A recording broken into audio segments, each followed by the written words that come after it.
Charge, gang!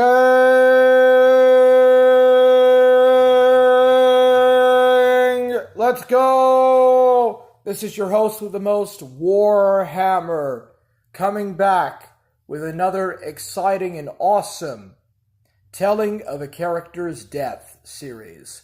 And this time, I am going to be talking about the death of the legendary Super Saiyan, or Saiyan, aka the Super Saiyan of Legend. Now, for starters, first of all, Broly is not the Super Saiyan of Legend.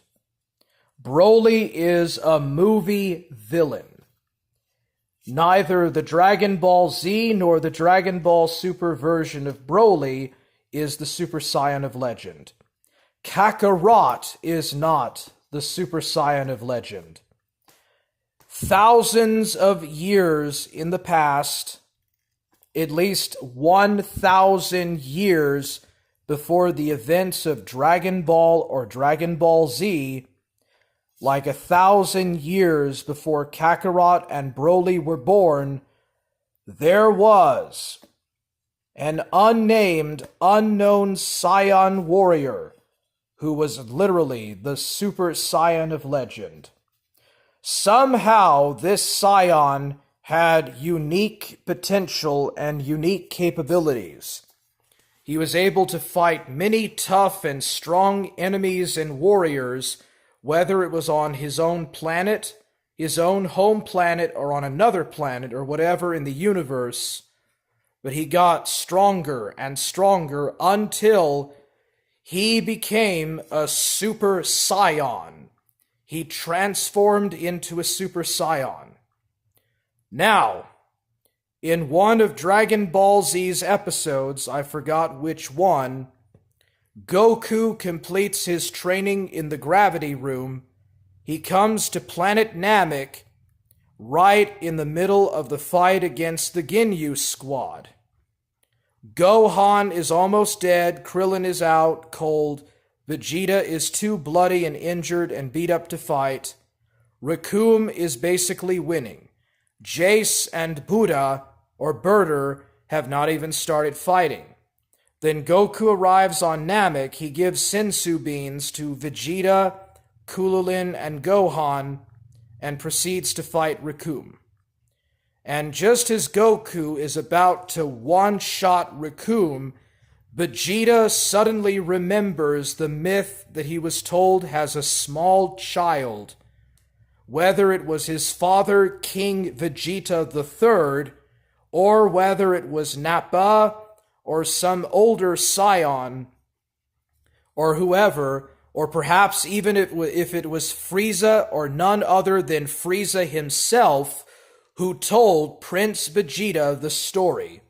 But Vegeta remembers the old story that pretty much all Saiyans know about the legendary Super Saiyan. So basically, the legendary Super Saiyan apparently could only hold or maintain this power in the Ozaru, or the Great Ape state. In other words, he had to transform into the Ozaru to maintain the power of Super Saiyan, or the transformed state of Super Saiyan.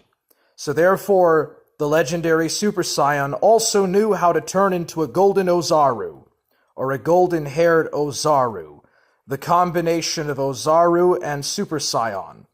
But probably more than likely, he also could transform into the base Saiyan form, Super Saiyan. He could transform into both.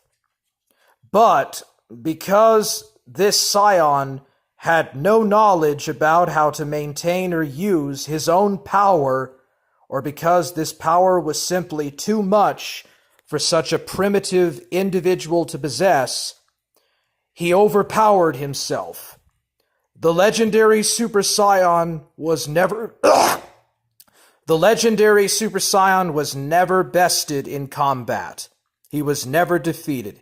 He was an undefeated warrior who destroyed himself and his own planet in some kind of mad Ozaru rage. He was very likely a golden Ozaru, and he simply just got so strong and unleashed so much power, he literally destroyed the planet that he was on and destroyed himself with it. And so the Super Saiyan of legend died, but the legend lived on. And every 1,000 years, on a certain special day, any Saiyan child born on that day would give out the Budokai cry, and that would demonstrate that they perhaps have the potential to become a Super Saiyan. Also, the royal lineage of the Vegeta family possessed the ability to become Super Saiyans too, but not as much as those that are born on the Budokai Cry Day. At least that was the old myth until Dragon Ball Minus comes along.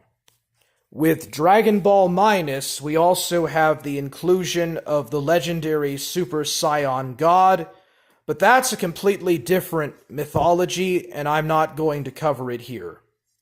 But anyways, we don't really know very much of the legendary Super Saiyan, but apparently he either killed himself as an Ozaru, or he blew up the planet that he was on, and he died when he blew up the planet. And so he suffocated in space because of a lack of oxygen, and that was the demise of the legendary Super Saiyan. We don't know what his name was, we don't really know much about him. With the case of the Super Saiyan God, apparently his name was Yamoshi. Yamoshi was able, with the help of 6 other Saiyans, he was able to gain the power of Super Saiyan God and defeat these evil Saiyans that were causing problems or chaos either on planet Sadal or on planet Plant, or whatever is the home planet of the Saiyans. But regardless, Yamoshi eventually died, but the spirit of Yamoshi continued to live on even though his body had died, and somehow the spirit of Yamoshi and the legendary Super Saiyan and Super Saiyan God lived on in the dreams of the god of destruction Beerus. And when Beerus woke up in Battle of Gods, he heard and knew of Yamoshi's voice and what the legendary Super Saiyan God myth was. But he had no idea what a Super Saiyan God could be. So that set the tone for Battle of Gods. So we have no idea what happened to Yamoshi, what happened to the legendary Super Saiyan God.